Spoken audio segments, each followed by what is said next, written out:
All right, how we doing? I'm Cam. Today I'm going to be doing a little bit of a different type of video today. I want to kind of get into a little bit more almost kind of philosophical content today. I'm going to be kind of diving into what I would consider to be one of the more important kind of foundational aspects of Ambioc and one of the things that really inspired me to create this company. And that's kind of empowering people to become more self-sufficient, and also kind of almost getting into a little bit of the survivalism and, you know, if you could call it prepping. I don't really like using that word. I think it's got kind of a very negative stigma to it. So I kind of want to get into a little bit of, you know, why that's important to me in this company, and just kind of my personal thoughts and view on it. And hopefully you guys kind of get something out of that, and maybe can apply some of these concepts to your life, right? So stay tuned.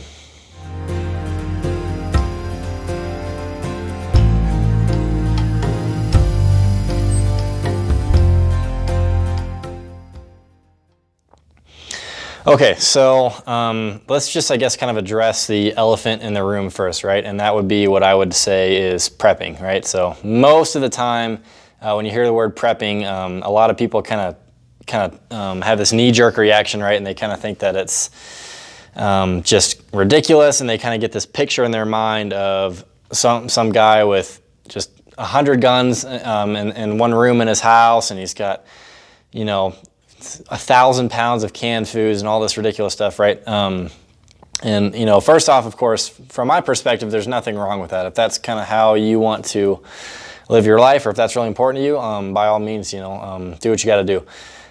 From my perspective, I think that, you know, prepping or kind of that general preparedness lifestyle and mentality is good, but it has to be kind of to a reasonable extent, right? Like it can be overdone, and I think that it needs to be very practical. So that's kind of one thing that I'm going to be really touching on a lot, is what I would call kind of like practical preparedness, right? And the way that I kind of view it, not only in my personal life, but what I'm trying to do with this company and where I'm trying to go with this company is, you know, putting our time and effort and money into areas that we can actually utilize on, you know, a day-to-day basis, or maybe once a month, or whatever it is, where we're utilizing these skill sets or these items that we've bought or whatever it is. And then if we get to that kind of more emergency, you know, dollar collapsing, whatever it is scenario, then we already have those kind of skill sets, and we have, you know, whatever it is, we have a 90-day food supply, whatever it is, that stuff's there in case we really need it, but it's not really necessarily practical to kind of base our entire everyday lives off of that, right? So, you know, for an example, you know, here we're doing some medical classes, so we got CPR and first aid. Hopefully we're going to be, before too long here, offering some trauma classes, stuff like that. So let's just start with that topic, right? Most people don't expect to ever need to use CPR, or even maybe some of the concepts taught in first aid in their lives, right? But this stuff absolutely happens, and most of us will encounter some situation where we need to potentially use CPR to save someone's life, or use the Heimlich maneuver. I've had to personally do that a couple of years ago, or maybe help stop someone or ourselves from bleeding out. And a couple of years ago also, I actually almost hit an artery by putting a grinder in my thigh. If it was over a few inches, it probably would have hit my artery, and then I almost certainly would have bled out, because I was not prepared for that situation. So point being that these situations do happen, right? They don't happen very often, but they do. Actually, also, last weekend, this would have been a week ago, I was going out hunting with a friend of mine for archery hunting, and I had about an hour-and-a-half drive. And a little over an hour into my drive, I got near Grand Junction, Colorado, and there's a canyon to the east of Grand Junction. And I had entered into the canyon, and I was driving for maybe 5 minutes, and then I saw an ambulance with its lights on coming the other way, on the other side of the interstate. And then I went for maybe another 5 minutes, and then I kind of came around the corner, and it was actually a little bit sketchy, but all the traffic was stopped, so I had to kind of brake pretty hard, and there was, cop cars and all this stuff, and I kind of continued advancing for a couple minutes, and then I noticed that there was, as I was kind of passing by, there was kind of a couple cops walking around, and all these cars stopped, and then there was a pool of blood on the asphalt that was about 4 feet across. So that's not good, right? That person probably either died or was in really bad shape. And this is kind of one of the scenarios that gets me thinking, where I had a full trauma kit in my Jeep, and had I, just happened to pass through that area 10 or 15 minutes prior and either witnessed whatever happened, or, came up on scene, just a couple minutes after it happened, there's a very real chance that I could have really helped that person possibly, right? So, and this was just a week ago. So the whole point being, that these things do happen. As far as some of the other kind of prepper, survivalist stuff, let's kind of get into some more of that type stuff, like maybe, having dehydrated food, living off grid. I personally live off grid. Power, utilities, all this stuff is kind of what we think about when we're talking about survivalism, right? And living off grid and all that stuff. Money, bartering, all that stuff, right? It all plays into something here, gardening. So what's too much and what's practical, and what should we have? I mean, right? Like, there's a lot of people who aren't even prepared enough to be able to change the tire on their vehicle, right? So there's got to be some sort of balance, and there has to be something where we, recognize that we are able to help ourselves and others, ideally, but not so much to the extent that maybe it's completely engulfing our lives and our mentality and maybe even our mental health, right? So again, this is gonna be different for everybody, and this is really just my personal outlook on things and kind of what I think is realistic, and then that's kind of, to an extent, how I'm going to be building and growing my company.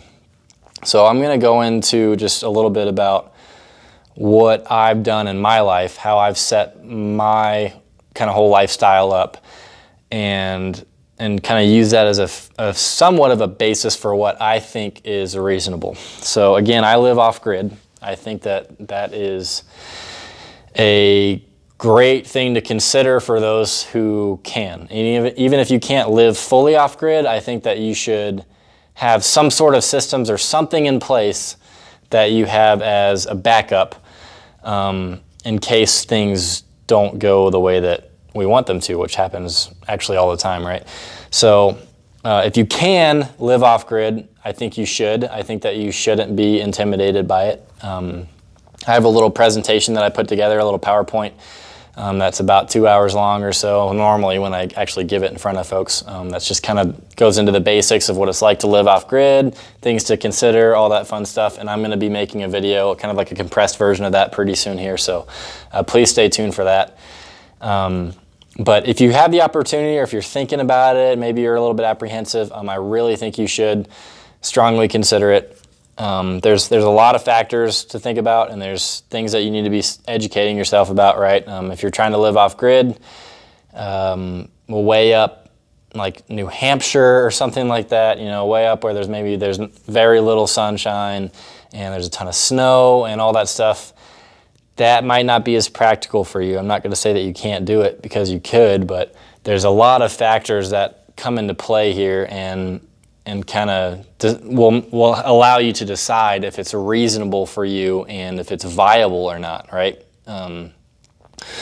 So, and again, that's kind of what that presentation of mine is going to cover, but there's also a lot of other resources that you can find online on YouTube and stuff that will really help with that.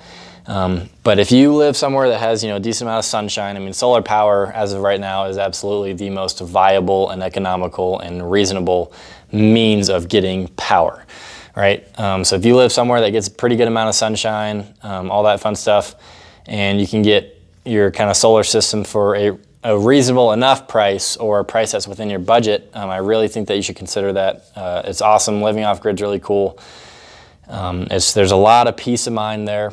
There can be a little bit of stress and a negative side to it, where if anything goes wrong, it's really on you, right? I mean, you are essentially your own power company, so you're responsible for when things go wrong. And of course, as life happens, things usually seem to go wrong in pairs or in threes, right? So it seems like your solar system's not working right, and then all of a sudden your stove stops working, or your dishwasher breaks, or whatever it is, right? It's always a pain in the ass like that, how it works out. But c'est la vie.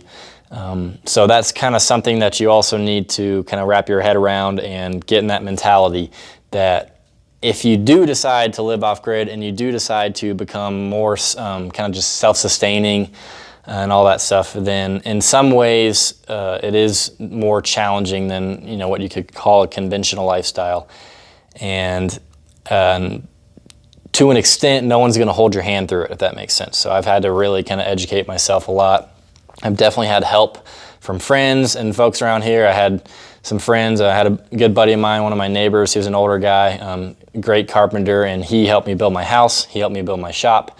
So I've definitely had some help from some folks, but I've also had to learn a lot myself. I've had some very frustrating nights.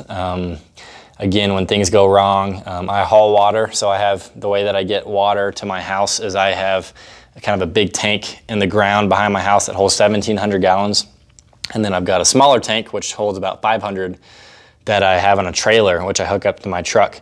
And then there's a water station that's pretty close to me that I go fill that up, and then I dump it into the bigger tank. And then I'll do, 2 more runs or whatever, and I'll fill that big tank all the way up. And then I've got 1,700 gallons of water, which will usually last me lately about a month to a month and a half. And I live by myself, so I don't have a big family or anything like that. But that's pretty good, right? And it really doesn't take that long. I can do that in a night pretty easily, after work even. So and what I was getting at with that is, I've had times where my solar system's not working right, and all of that's being a giant pain in the butt, and then it just happens to work out timing-wise that I run out of water. So that can be super frustrating, right? But again, it's still worth it to me. I paid a lot of money for that solar system up front, but I don't have any monthly bills. And it's just that peace of mind. And the way things are going lately, this is not going to be a political video or anything like that. Probably none of mine ever will be. I'm going to really try to avoid the political stuff as much as I can. I'm trying to kind of keep this whole company and everything a very neutral platform. But I think we can all agree, no matter what side of the spectrum we're on, I think we can all agree that times are really weird. And I think we can also all see and agree that we can't really totally rely on the government or big tech or even these utility companies or any of that stuff to always have our back. And why would we? I mean, why should we? It doesn't really make sense for us to keep relying on them. I mean, at some point you kind of have to quit suckling on that teat, right? I mean, so living off grid or close to it is a great option. If you can't, live off grid, or you can't have a solar system, pick up a generator. They're expensive, but grab a standby generator for your house. So if you lose power, you're not going to lose all of the food in your fridge and freezer. What if you're one of those people who buys a tenth of a cow at a time or whatever? What if you just bought a tenth of a cow and spent whatever that is, I don't know what that cost is, $300 or $400 of meat, and then the power goes out for 4 days and all that meat is ruined, right? Well, if you have a standby generator, then that will take care of that, and you can keep the power on, you can keep the lights going, you can keep your cell phone and everything else charged, keep in contact with your family, all that cool stuff. And they are, they're not cheap, The one that I got from my place was $4,000. So it's not cheap, but it really is a great investment and something that you really need to consider, especially if you're serious about this stuff, and especially if you live somewhere where these power outages happen, because they do. So I'm not so worried about that. Here, even if I didn't have my solar system here in Southwest Colorado, I wouldn't be that worried about that, because power outages almost never happen out here. But that being said, it still is worth thinking about, and especially if you're living somewhere where that happens a lot and you guys have tornadoes or whatever it is. So that kind of handles the power thing. Now let's talk a little bit about water, right? So we're kind of going down the line of utilities and how to maintain our modern lifestyle, right? So if you have a roof over your head and you have a house, that's taken care of. Now we just talked about power, so let's get into water a little bit. So again, I haul water. Now that means that I'm still reliant on the county and this kind of water utility company to still be able to provide that for me, because I'm going and I'm hauling it, or I'm going and getting it myself and kind of doing that work, but at the same time I still have to go to the station, and the station still has to have water, if that makes sense. So in some sort of odd event where that's not viable either, there's a couple things to consider, right? Number one, how full is my tank in the ground behind my house? Did this event happen after I just filled it all the way up? So now I know I have about a month or so to kind of get my crap together and figure out what I'm gonna do. Or did it happen at a bad time, right? Which it probably would, knowing how life works, right? So did it happen at a bad time where my tank's almost empty and now I'm scrambling and I'm panicking, trying to figure out. So if that makes a little bit of sense. And most of you don't even have that, right? Most of you are just on city water or whatever, and you're just connected to the grid via that, right? So you're piped in, and if that goes out or something happens, then what, right? I mean, you can go to the grocery store and pick up, you know, some gallons of water, but I mean, everyone else is going to be doing that too, right? So these are things that we need to be starting to think about. One thing to really consider is getting some sort of rainwater kind of harvesting and a filter system. You can put rainwater barrels, you know, off your gutters in your house or something like that, and have that water, and you can use that for watering plants and stuff like that. So again, this is where it becomes that practical use where, you know, I have rain barrels at my house. Now here in Colorado, per state laws, you are only allowed to have so much. I think you're allowed to have 2 50-gallon barrels. I'm not going to sit here and tell you guys what to do. If you want to follow that law or not is obviously completely up to you. I'm not your mama. Personally, I think it is an absolutely ridiculous law. But when it comes to any of that type stuff, you know, educate yourself and understand why the law exists, what they're trying to accomplish, and then again, you know, I'm not telling anyone what to do here, so do what makes sense for you.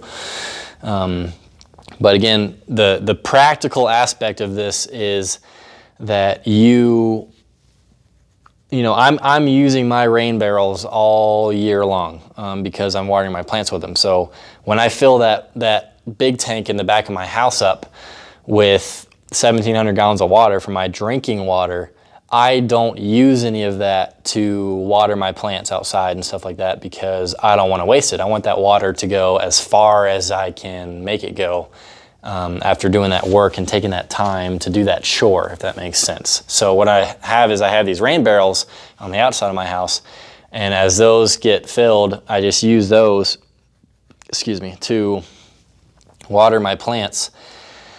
And even here in Southwest Colorado, you would be surprised how much water you can get from storms and from, you know, of course, the bigger your roof is, the more water is going to be coming off of that into your barrels. So depending on where you live and what the regulations are, you can even look at, you know, underground cisterns. So again, kind of like big tanks that you can install underground. Maybe if you're starting to build a house, you can kind of install these big tanks underground. Some people have 10,000 gallon cisterns, and they might even have a few of them buried in the ground, so that's harvesting all of this water, and then they're using that, right? So that's something to really consider. And then, you know, you can have that water for if you needed to maybe take a shower, you know, if something really goofy happened and you didn't have water for a week, you could take a little shower, and then the other stuff you use for, the rest of it you use for drinking, right? And you just filter it. It's rainwater, right? So it's a little dirty, it's not that big a deal. And if you need to drink it, you just filter it. So that's another thing that you really need to have is some sort of water filter system. I highly recommend maybe even like a gravity filter. So they make these gravity filters that backpackers use. I use them all the time when I'm backpacking or hunting. And it's like a 6-liter bag that rolls up really small, and then it has kind of the cylinder filter, and like a tube basically. So you just kind of hook it up together, and then all you do is you just fill the big bag with water. And if you think of like the size of a 2-liter bottle, right, like a 2-liter Pepsi, this is 6 liters, so that's a pretty good amount of water. Fill that bag up, and then all you do is you just hang it up somewhere, and then it's called a gravity filter because gravity is literally doing the work for you. So the water is coming down to the filter, which is installed inside the bottom of that bag, and then that pressure is kind of making that water squeeze through that filter, and then it just trickles out of the tube on the bottom, and then you can drink it, right?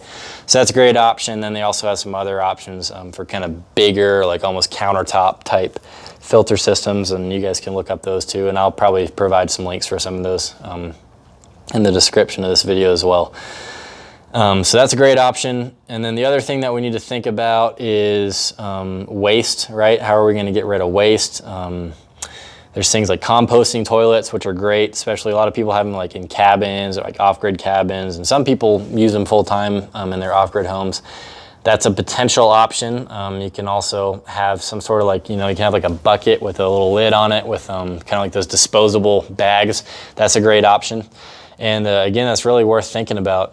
If you end up getting stranded in some situation or whatever it is, or stuff's really kind of getting goofy or getting bad, and you have, let's say, 2 weeks or something like that, and maybe you have toilets in your house, but you don't have water. So how are you going to utilize those toilets, right? So having those sanitary bags that you can dispose of is a good thing to consider.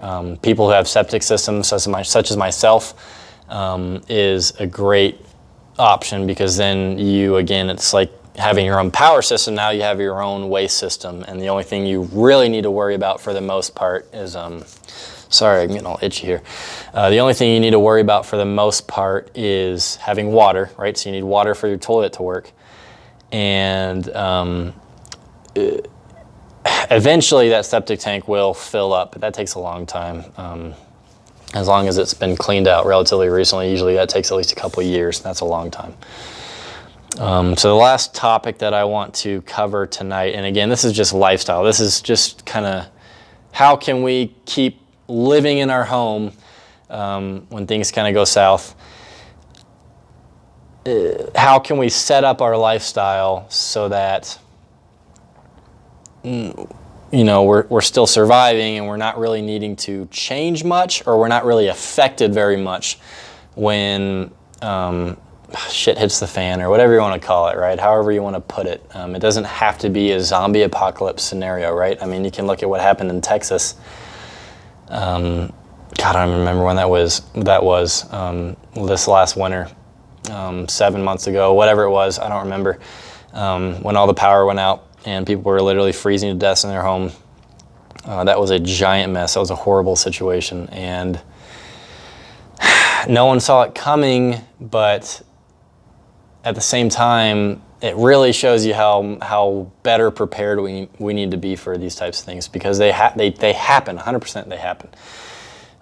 So let's also just talk really quick about heating and stuff like that, and cooking food. I mean, how are we going to do all that stuff, right? So having your own garden should be very self-explanatory.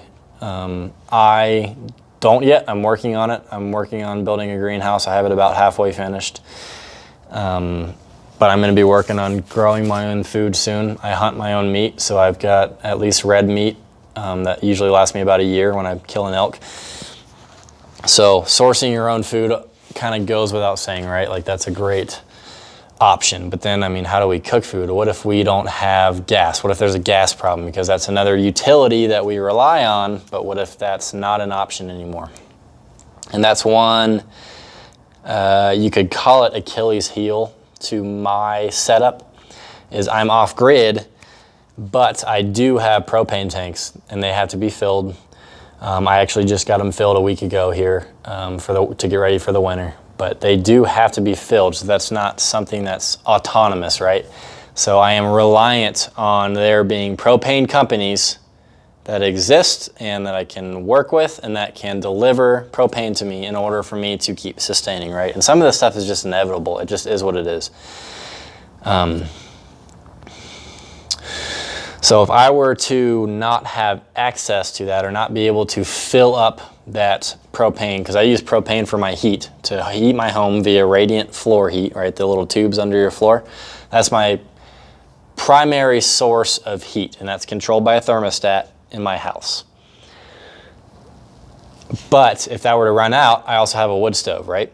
And I've got a lot of wood piled up on my property that's already cut and ready to go. And I've also got trees on my property that I can go out and have a chainsaw, so I could go cut up a bunch of dead trees and load them up into my little skid steer bucket or in my truck bed and bring them back over. And I could, if I needed to, I could completely survive and keep my house warm during the winter here purely off of wood and using my wood stove. Now that's considered a secondary heat source, but it's not controlled by a thermostat, and it is a phenomenal backup plan, right? Because there's nothing that can really, almost nothing that could really go wrong with that, if that makes sense. So my radiant floor heat could bust, or something weird could happen, or my boiler could break down, and then I'd be kind of hosed up, right? But the wood stove, as long as the pipe is clean, pretty much it's just, you're just burning wood and heating that metal up. That's all it is. It's very simple, right? So having those kind of backup systems in place is a great idea.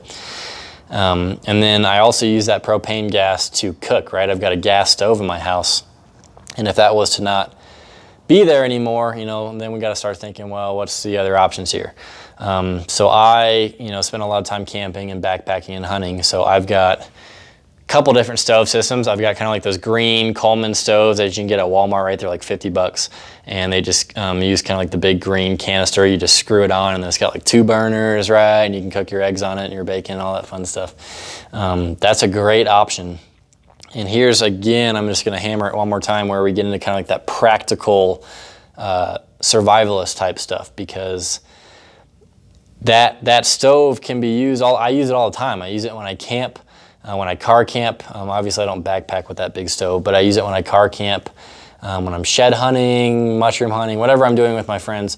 I use that all the time. But I also know that if I was in this scenario that we're discussing, kind of this hypothetical scenario, then I could just use that and I could cook my dinners on it. It's got 2 burners. I can boil water on it. I can fry eggs in it, cook a steak, whatever I need to do. And I've also got a grill outside with another little, 20 pound propane bottle as well. So I can always use my grill too to cook food over as well. So again, it's kind of, the way that I look at this is just having backup systems and having options that are also, practical, and ideally options and backup systems that you use regularly. So then it's not always about this just end of the world scenario, because it's just not practical to live our lives always worrying about that or thinking that seriously is going to happen. And it could, but we have to be realistic with what level of, threat do we have here. And to an extent, I mean, none of us are going to make it out of here alive anyways, right? So to an extent, does it make sense to live your life out of a state of kind of hyper paranoia, right? So it's another thing to be thinking about. So that stove's a great option. Jet boil, I have a jet boil that I take backpacking. If you don't know what a jet boil stove is, I'll provide a link to that as well. But it's just a great little canister that uses a little small thing of fuel. You twist it onto the little actual stove part, and then it's got basically a cup that sits on that, and it will boil water in like between 90 seconds and 2.5 minutes. So super fast, it'll boil water. And that's great for, if you needed to make spaghetti, or you want to make hot chocolate, or whatever it is, or dehydrated food, right? Dehydrated food, you almost always need to add boiling water to it. So that's another great option, is to have some dehydrated meals on stock. And then if you have a jet boil or something like that, you can just boil the water up really quick, dump it in, and you're good to go. So all of these items I am essentially using in my day-to-day life.